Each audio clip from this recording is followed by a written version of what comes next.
Hello everyone, and welcome back to my overview of Barbarians of Lemuria.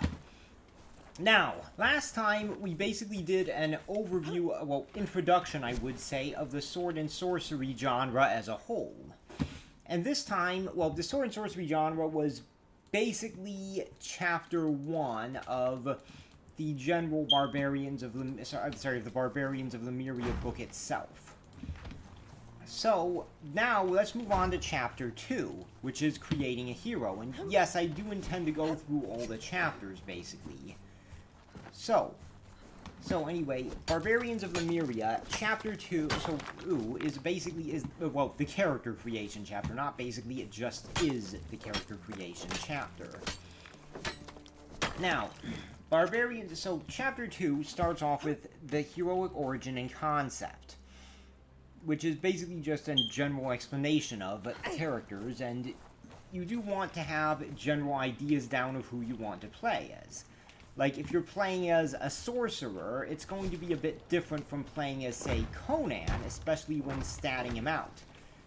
Though, well, yeah, or for example, if you're playing as some sort of seductress or charismatic person, it's a bit different than playing as a guy who's, for example, just a hunter, who's just a hunter.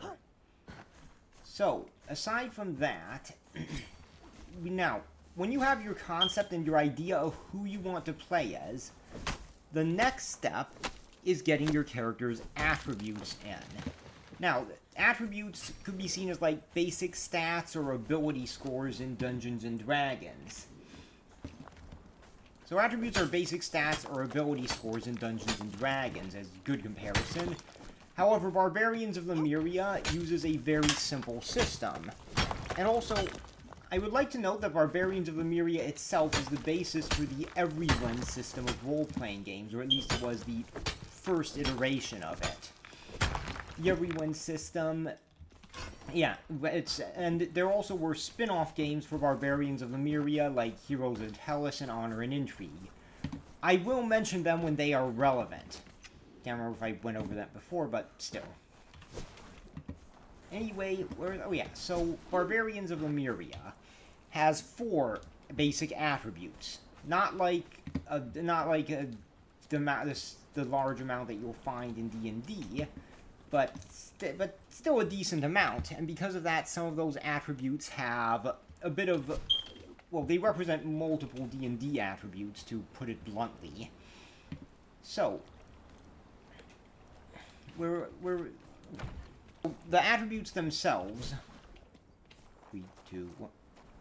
the attributes themselves are strength, agility, mind, and appeal. And in the base game, and I am going to talk about something like this when we get to character creation, but anyway, in the base game of Barbarians of Lemuria, the attributes range from -1 to 5. -1 would be someone who's old, sickly, or just weak. At level 5, however, the attribute basically represents someone who is one of the all-time best. Attribute level... Okay, actually, you know what? I'll just go through them all. -1 represents someone who is old, sickly, or weak in some other way. 0 represents an average person. 1 represents someone who is fit, like someone who might exercise a bit or be a little bit smart. 2 represents someone who is particularly athletic, or intelligent, or good. Spectacular is 3, and it represents someone who is the best in the region. Or, think of it as, someone who would be, the top Olympic athlete of a country, or at least up there. Now, the fourth is heroic. It's one of the best in the entire setting of Lemuria. And 5 is one of the best in the history of the world, mythic. Now, your characters start with 4 points to distribute between them. They can drop a point by 1 to get an extra point for the others, but that's generally not a good idea. You can do it if you want, or if you have a particular character archetype, but I do not generally recommend doing it unless you have a very specific thing you're going for. Now, the attribute, you cannot have a higher attribute than 3 at the start of the game. That is the maximum for starting characters. And, let's see, no attributes start higher than 3 at the start of the game. So, now to go into them themselves, we have Strength. Strength is a mixture of the Strength and Endurance stats, if you're familiar with D&D. It represents physical toughness, endurance, as well as raw physical power and force. You do it for things like lifting, pulling, breaking, stuff like that. Next, you have Agility. Agility is speed, dexterity, combat reflexes, reaction time, stuff like that. And I would like to note that Agility and Strength are both important for combat. Agility affects how likely you are to hit someone, while Strength affects the damage done. And I like this way of doing things, because so a lot of tabletop games separate weapons into strength-based and agility-based, and the truth is that in real life, while your agility and strength are both important for combat, you could potentially argue that one is more important than the other, maybe? However, ultimately, they are both things that you need in a fight. You can't just neglect one in favor of the other. Though, once again, you could argue one's more important than other, or that weapons are, but they both affect combat regardless of the weapon you're using. So, anyway, after that, we have Intelligence. Now, Intelligence is, or actually Mind, sorry, I keep calling it Intelligence, because I just think of it as that way, but Mind. For D&D players, think of it as a mixture of intelligence and wisdom. It basically covers both of those. Both int and wisdom. So Mind is basically involved with particular pieces of information, figuring them out. It has to deal with stuff like resisting spell effects of spells, with illusions, stuff like that. Now, after Mind, we have Appeal. And Appeal is basically it's Charisma. Just straight up Charisma. There is no overlap or other stats there. Appeal is basically just your character's Charisma stat. That being said, it's generally one that you do want to, if you're going to have a dump stat in Barbarians of Lemuria, it could be that, unless you intend to lead men into battle, because you need Charisma to at least be decent for that. Having Charisma not be too high, so you're gonna want at least decent Charisma for that. Not necessarily, it doesn't have to be too high, but at least decent. Now, let's move on to combat stats. There are 4 combat stats: Initiative, Melee, Ranged, and Defense.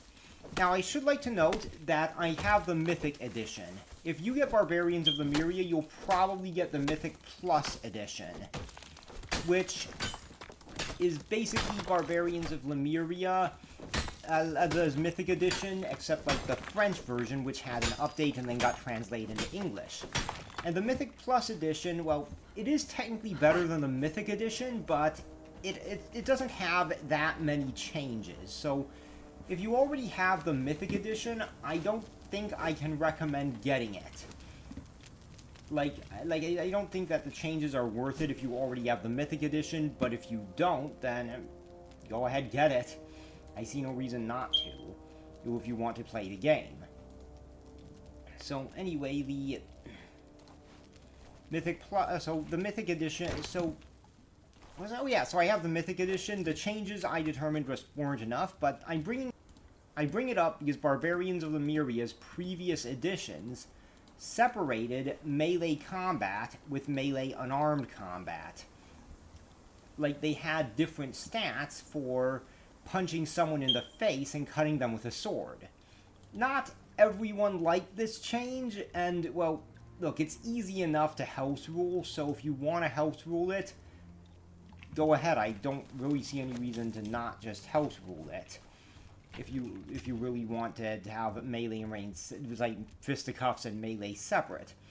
And in fact, it might be advantageous for you to do so if you want longer campaigns. Like, I'll go more into this when we get to character advancement, but Barbarians of Lemuria is more designed for one-shots and short-term campaigns, but it can be hacked easily enough to be used for a little more long-term stuff.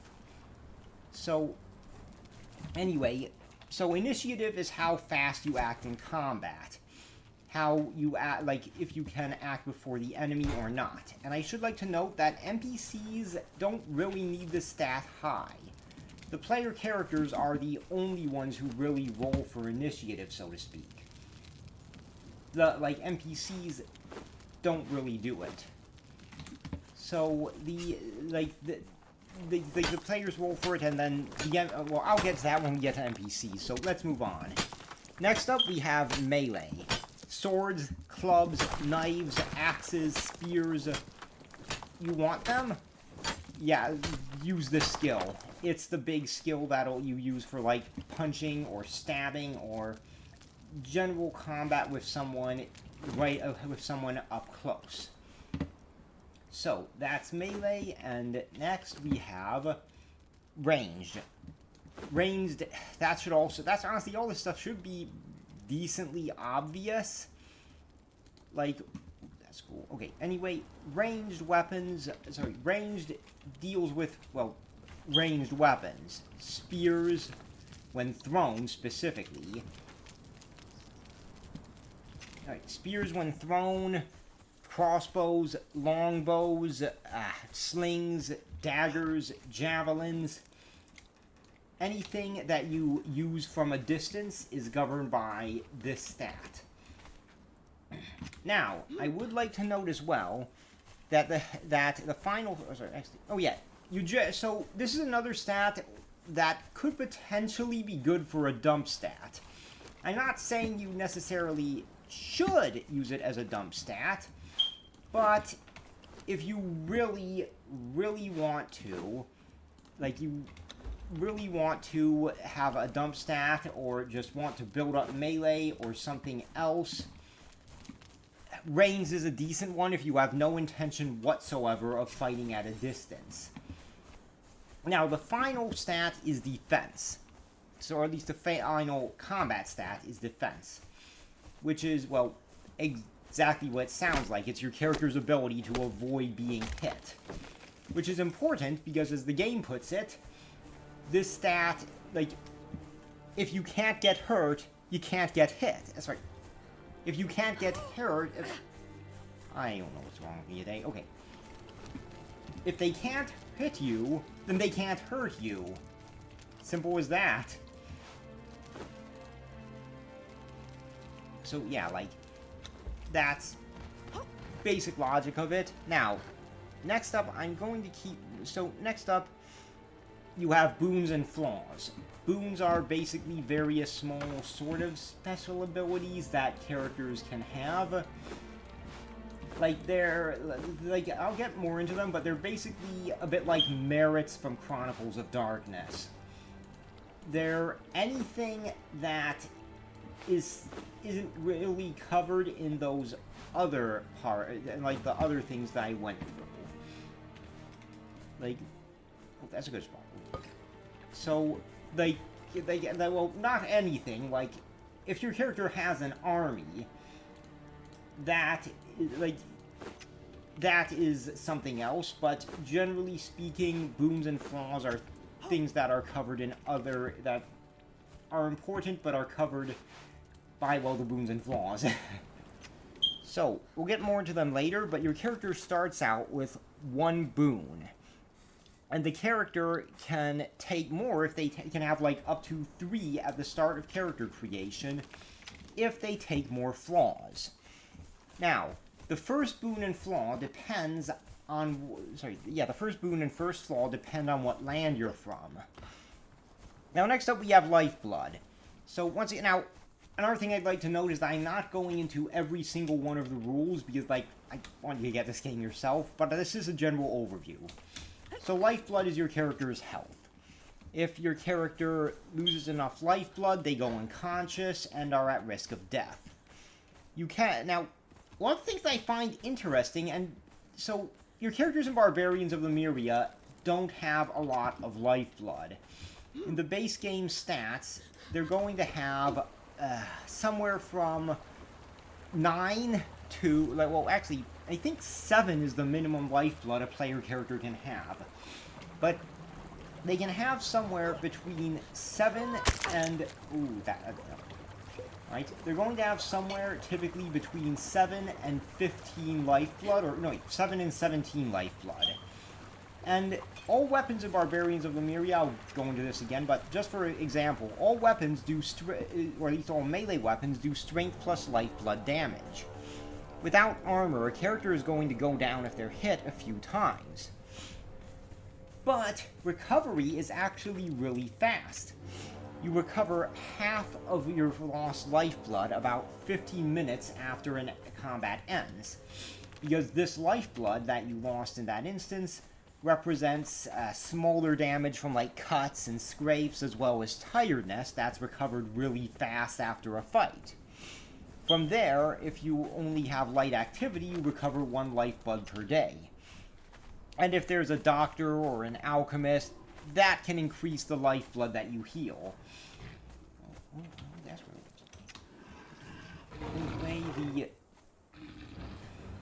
Anyway, lifeblood is different for NPCs, but we'll get into that when we get into that, so to speak. Okay, now, anyway, the hero points are next. So, hero points can be seen as, okay, if you've played something like Fate, then you're probably familiar with the concept of hero points. If you haven't played Fate, you can think of hero points as the will of the gods, or if not the will of the gods, as their favor, or just as plot armor made manifest into gameplay mechanics. It's pretty fair to think of it as any of those things. And you can do certain things with the hero points that I will get into later. You have 5 hero points to start with, and you reduce them for each boon you get. So with boons, with boons, the more you lose them, the more boons you have at the start, the fewer hero points you have.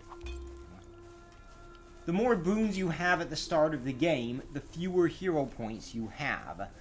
Though, I might end up correcting myself when we get further into this chapter.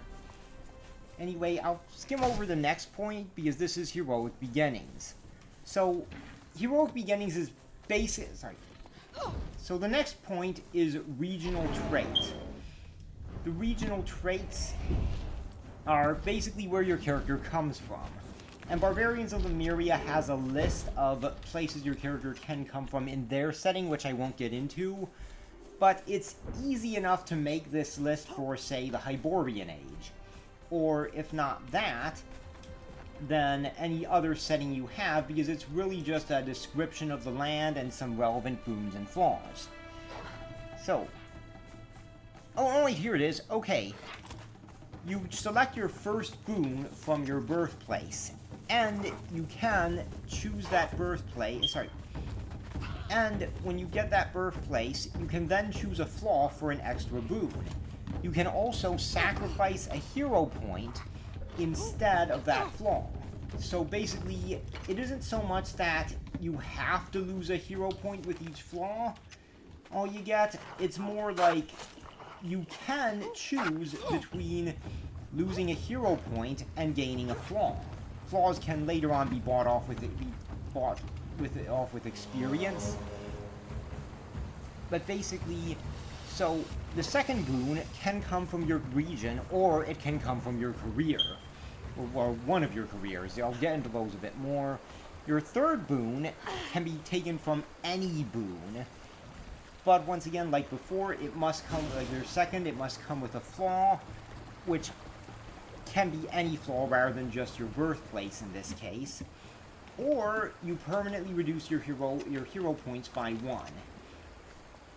Now, I'm not going to go into the regions too deeply, but like once again, these are just, for their setting, there are more stuff you should read. But now we get on to heroic careers. Now, heroic careers, much like the attributes and combat attributes, you start off with 4 points to distribute among them. I don't think you can buy them down to -1, though, like attributes and combat attributes. And you start with 4 careers. So, this basically means you can have a career at 0. And careers take the place of skill points in other RPGs. Like, your character, your character is assumed to basically be able to do anything that their career would allow them to do. So if your character is, for example, an alchemist, they're assumed to basically be able to brew potions, let's see, have something like, for example, oh yeah, they're assumed to brew potions, probably have some very basic medical knowledge. If not that, then they probably, brew potions, basic medical knowledge, have some knowledge of poisons, like maybe be able to identify them, etc. If your character is, say, a barbarian, then they can probably navigate the wilderness very well. They can probably fight very brutally in some ways, though typically barbarian, how to put it, oh yeah, typically barbarian characters, okay, so typically careers do not play a role in combat. They're meant to more be non-combat skills. However, while they are meant to be non-combat skills, that doesn't mean that you can't use them in combat. You can be allowed to under certain circumstances. So, it isn't like an all-or-nothing combat versus non-combat thing. Now, next up, I would also like to mention that the careers include lists of boons, flaws, and a sample adventure idea. So, if you're a GM who wants adventure ideas, there you have it. You have lots of potential samples there. Now, moving on from this, let's see. Alright, moving on from careers, we get to boons and flaws. And also, they give a note on creating new careers, and basically, you can if you want to. The careers generally should fulfill anything that you need in Sword and Sorcery, but there could be a need for new careers if you and you can get it worked out with your GM.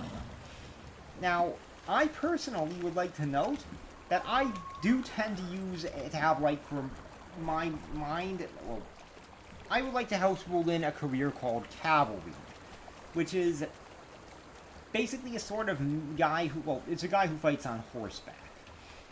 And you could emulate this career with, say, the Beastmaster and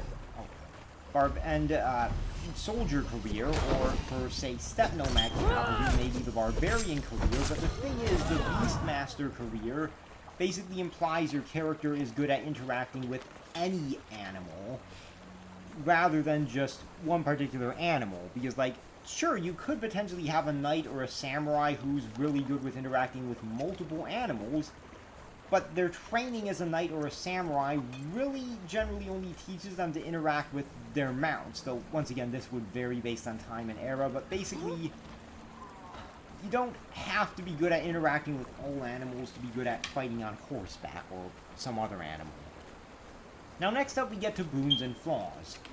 So, boons basically, okay, so they generally give a bonus die. So what's a bonus die? It's like advantage in D&D, except since you roll 2d6 in Barbarians of Lemuria, rather than 1 die, you basically roll 3 dice and take the highest 2. Boons can be stuff like, for example, attractive, where you get a bonus die when your character could be attractive there. Alert, bonus die when your character needs to make bonus die to initiative, stuff like that. Now, There also are some other bit more niche ones. For example, you have Battle Harness. Battle Harness is basically your classic loincloth or chainmail bikini. It's when you're, like, in Barbarians of Lemuria, this basically means your character has some piece of armor that would, if we're being generous, qualify as light armor. And in all likelihood, it wouldn't qualify as armor at all. However, because of your character's boon, they can use it as effectively as medium armor without any penalties. So because, like, medium armor normally has penalties. So that's a good thing to have if you want to play as a Red Sonja, or how Conan is typically depicted on artwork. Though I would like to note that Conan wears armor all the time in his stories, so, like, with Howard, so I wouldn't classify him as, like, a D&D barbarian, or someone who fights mostly in a loincloth. Like, what I'm saying is, Conan probably wouldn't have the battle harness boon. It's also marked by the gods, which is a good one. Gives you an extra hero point, giant strength, which makes the maximum strength 6 rather than 5, unless you have it at 4 rather than 3, and also just gives an extra point, and similar things for other attributes. But once again, I'm not going into all of them. Just enough to give you a general idea. Now, flaws, there are things that make your character's life more difficult. A lot of them give a penalty die. For example, all thumbs, which gives a penalty die when picking locks, or when firing a bow or crossbow. Now, penalty die, what is it? Well, like disadvantage, except in this case you roll 3 dice and take the lower 2. You also have, well, just like with the boons giving your character, say, some niche stuff, you also have flaws that give your character more niche stuff. Like, rather than just penalty dies, they have more different effects. For example, the drunkard flaw makes it so that whenever something important goes up, you roll 1d6, and if you roll a 1, your character is too drunk to do anything about it. I do not recommend taking this one. It just... Look, it seems like it wouldn't be fun to play with at all. Like it would basically take your character out of the game. Not saying you couldn't do something good with it. You probably could, but I would not recommend it. There also is the cowardly, and another one as an example is delicate, which reduces your health. Generally not a good one to have in Barbarians of Lemuria, but, well, this game is, like, it's meant to be flaws that make things more difficult, so it isn't good. Like, I wouldn't recommend it, but pretty much all these flaws can go horribly. Now, next up, we have languages. Your character innately speaks Lemurian, as well as a language from... yeah. Okay, your character can speak Lemurian and their own language. Okay, got that right.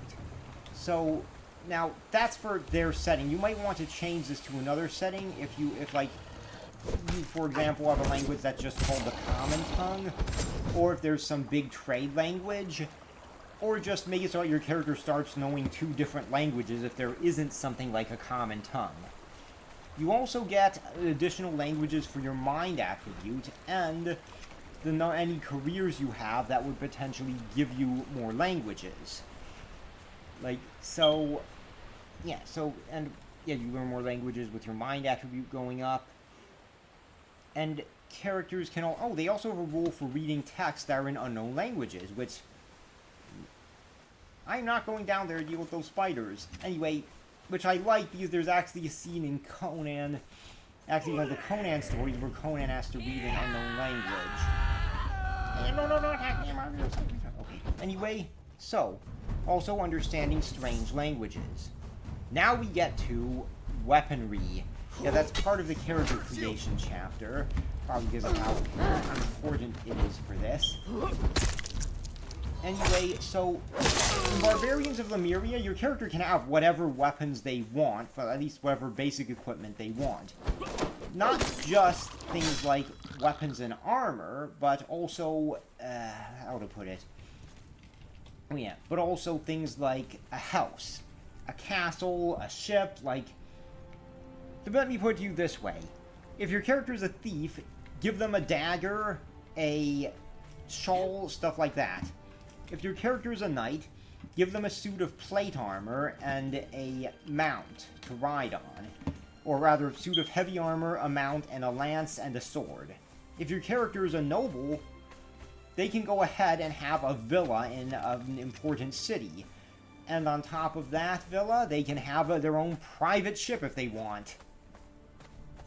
Conan in the actual stories lost equipment all the time. Like, he didn't necessarily have the same one a lot, and the exact equipment, it doesn't necessarily matter as much as the adventure itself. And there is no one best piece of equipment in Barbarians of Lemuria, except maybe in a few cases with magic items, but it's more like the right tool for the job, just like in real life. Like, let's say your character's a thief, you're probably not going to want to give them a halberd. Or if your character is, say, a knight who fights in heavy armor, you're probably not going to want them running around with a loincloth and nothing else. But if your character is sneaking around, heavy armor probably isn't a good idea for them. So yeah, basically, the right tool for the right job more than anything else. And you also don't have to deal with money, or at least generally speaking, wealth is more in abstract terms in Barbarians of Lemuria, and your characters are going to probably spend most of what they get. So, like, in Barbarians of Lemuria, it's less, oh hey, I have this amount of gold pieces and this amount of equipment. It's more like, oh yeah, my character's generally broke and has a sword. And that's how wealth works in it. Though, once again, it can vary, but, like, generally speaking, your character's wealth is more abstract. Now, how weapons work. So, all weapons do die 6 damage. But there also are light and heavy weapons. A light weapon rolls 2 die 6 and takes the lower of them. A heavy weapon rolls 2 die 6 and takes the higher of them. Which I do like as a system. I have heard people basically suggest, and this was true of earlier versions of D&D, that weapons should, in the RPGs, do roughly the same amount of damage, or at least do generally the same, because different things are important because, like, weapons differences tend to be based in real life on things that are different than damage. Now, I would argue that this shouldn't necessarily be the case in every game, because this mostly is relevant when you're dealing with human foes. And quite often in tabletop games, you're fighting enemies that you would need a weapon that does more damage than. But in a game like Barbarians of Lemuria, I think this is generally a good system. Like, the heavier weapons aren't necessarily going to do more damage, they're just more likely to do more damage. Like, if you stab someone in the heart with a dagger, they're just as dead as if you cut their head off with a greatsword. But a greatsword's more likely to kill them than a dagger is. So, you also have a difference between... Now, weapons, generally speaking... Let's see, was it? Oh, yeah. Weapons, generally speaking... Wait, I think that's for combat. Okay, yeah. Okay, so anyway... oh yeah, combat. No, that's for the combat thing, yeah, so... Now, this is true of melee and ranged weapons. Things like bows and cross... Oh yeah, bows generally do die 6, slings do die 6 light, and, let's see, oh yeah, arbalist, heavy crossbows do die 6 heavy. It should be noted as well that Barbarians of Lemuria doesn't really take reach into account. The difference between a sword and a spear in this game is that you can throw a spear. And there are some other weapon attributes like two-handed or attacks ignore shields for flails, but generally speaking, this is like the rule of it. Now, armor. It's noted in the rulebook that armor isn't used often in Lemuria due to how hot the temperature is, which does make some degree of sense, though once again this also depends on the region, even in Lemuria itself. But, like, armor in Barbarians of Lemuria is also loose in a way. There are 3 types of, well, Okay, there are 4 main types of armor. No armor, light armor, medium armor, and heavy armor. Yeah, no armor is, well, once again, wearing no armor. Light armor is basically something like extensive body coverage in soft leathers, or less extensive body cover in thicker leather or even light mail. So basically, armor tends to be a mixture of protection and coverage, what determines whether it's light, medium, or heavy, and I kind of like that for reasons that I'll get into a bit later. So, light armor is generally concealable. Now, next we have medium armors, which gives you less mobility, and in this case it means a penalty to agility, and also, armor also tends to give a penalty to social stuff. But medium armor, let's see, oh yeah, is stuff like perhaps extensive coverage of leather, or heavy leather over the vital regions. Medium armor could also be, for example, perhaps a mail shirt with leather covering elsewhere, or maybe a gambeson with a mail shirt, or stuff, or perhaps, like, they even say a steel breastplate with very little to no other armor. And also note that armor gives penalties to spell casting. It makes spells cost more arcane power to cast. So, that's another thing to note. Then there's heavy armor, which, well, is once again, is things like heavy, extensive covering of mail, a hauberk with perhaps some gauntlets and greaves, steel breastplate with vambraces and greaves, possibly even brigandine, or if you want to, like, have plate armor in your games, because maybe you're doing Hyborian Age or some other fantasy setting with it, that would be part of heavy armor. So, anyway, here's what, in part, I like about it. So, light armor, so the standard rule in Barbarians of Lemuria is that, rather than armor having a static point of damage reduction, though they have options for that too, you roll for how much damage is reduced. With light armor, you roll 1d6 minus 3. And once again, if it gets below 0, you basically round up to 0. And the armor doesn't protect you. Medium armor does die 6 minus 2 from damage taken. Heavy armor, die 6 minus 1, or 1 from damage taken. And the helmet subtracts your initiative by 1, but gives +1 to armor protection. Large shields, I'll get to shields in a moment, but anyway, so basically, I like the system where you roll for it, because, well, like they said, a lot of the armor rating is based on coverage, not just how protective the armor would be in a vacuum. So if you say roll a 0, then it means they hit a spot in your armor that isn't covered by armor. But if you roll something else, like, say, a 10, or, a 6, or, like, let's say you have it would be, like, the heaviest part of the armor, thickest part. Now, if you say roll, let's say you're wearing heavy armor and a helmet, and you roll a 1 or 2. That could potentially represent being hit in a weaker area of the armor, because armor doesn't necessarily equally cover all of the body. Some parts of the body are more covered in armor than others, and armor is thicker in other parts of the body than in some parts of the body than in others. So yeah, I appreciate that, because, like, it's a bit of an element of realism. Doesn't necessarily I think adds to the game quite a bit, at least a little bit. So now, shields. There are 2 types of shields: small and large. Small shields. Oh yeah. Small shields give a -1 penalty to 1 attack per round. Large shields give a penalty to be hit from all attacks per round, -1. But they also reduce your agility by 1. So, that's the... yeah. Now, next up, we have... oh, they have their example of heroic creation to end the chapter. And why don't we give an example of our own? Why don't we try to make Conan in Barbarians of Lemuria?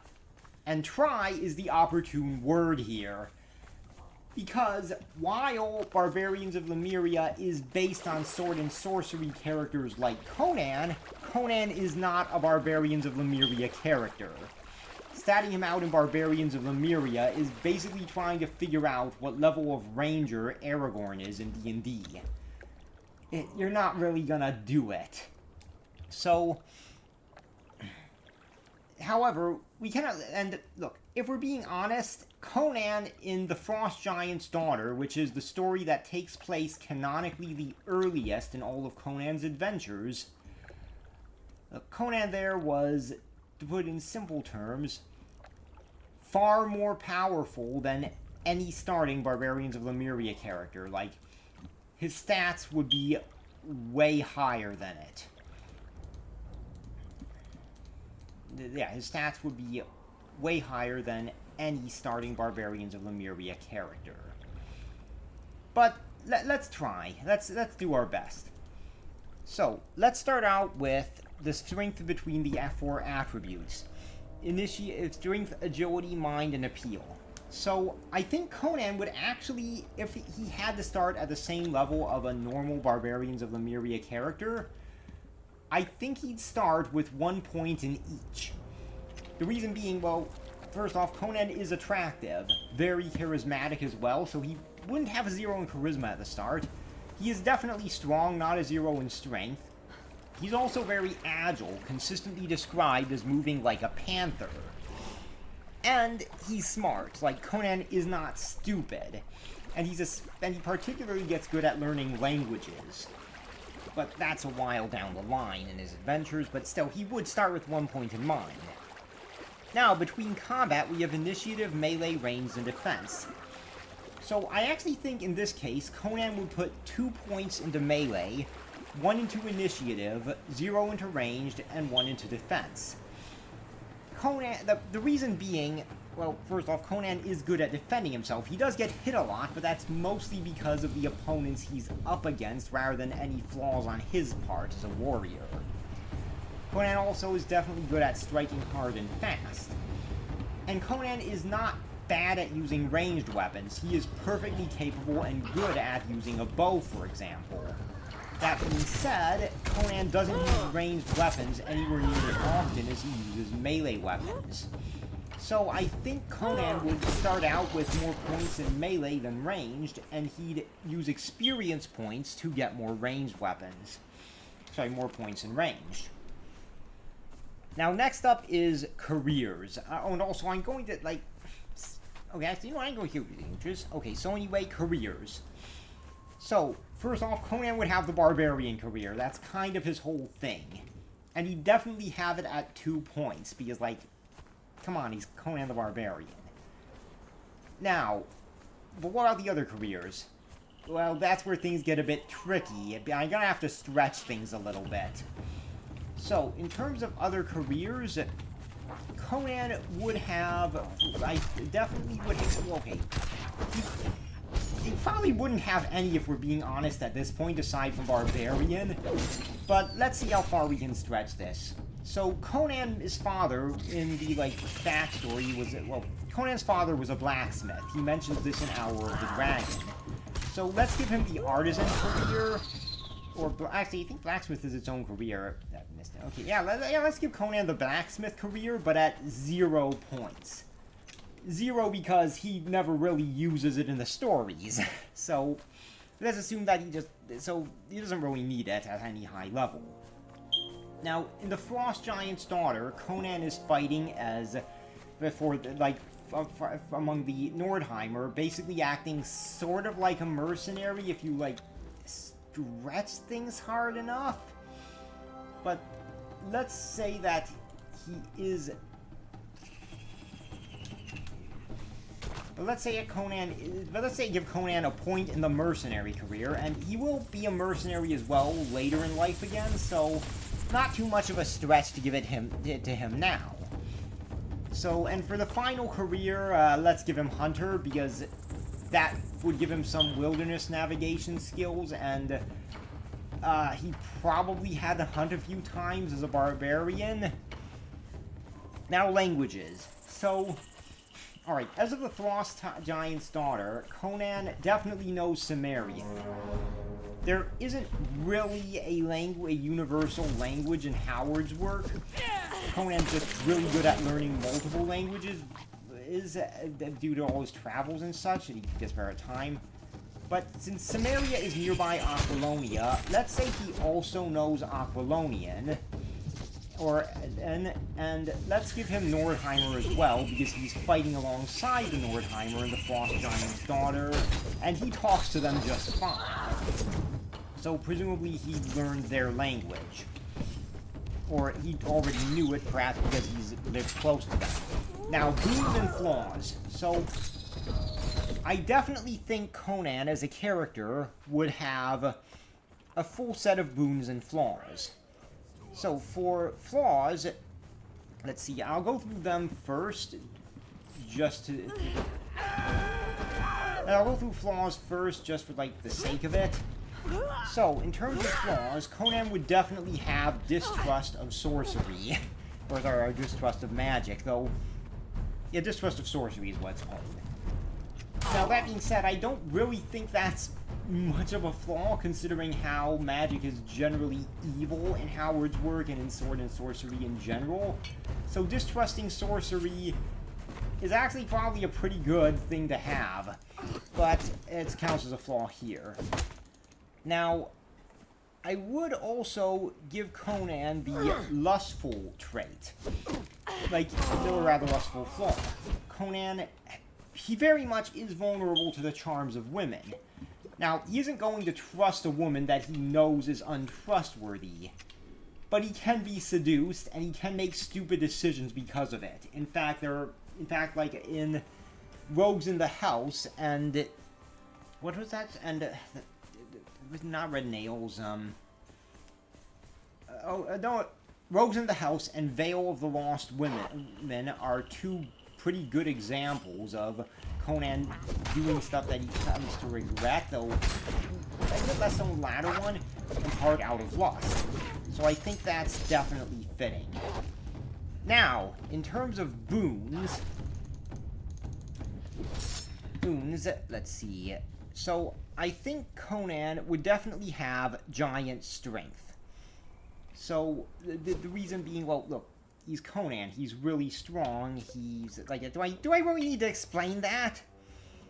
Now, there are plenty of other flaws, other things Conan could have. However, I think alert would be a pretty good one for Conan to have at this point, because, once again, he is a very alert person with his barbaric instincts and such. And the final boon I think Conan should have is, let's see, there are a lot of options that would fit him, but let's give him winged man agility, because he's constantly described as moving like a leopard. Sorry, not like a panther. Well, leopards are a type of panther, but still.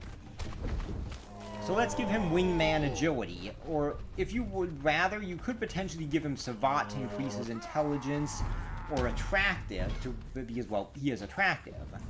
But, yeah, I think those three are good ones to have at the start, and we can say he bought the rest with experience points later on, even though, like I said, Conan, in the Frost Giant's daughter, is far more powerful than a starting Barbarians of Lemuria character.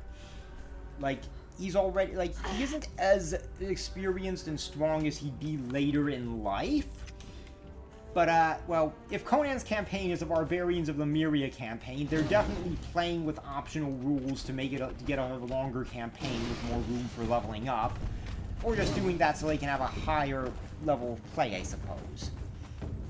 Now, Conan's Lifeblood would be 12, and...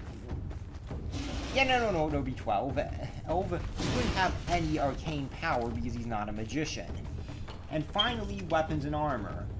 Now, if I remember right, in the Frost Giant's daughter, Conan was wearing what could be classified as medium armor and a helmet.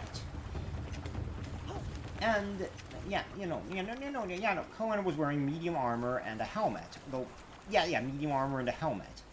I can't remember if he had an axe or a sword in that story, but either way, he has a melee weapon, and, that's about it, yeah.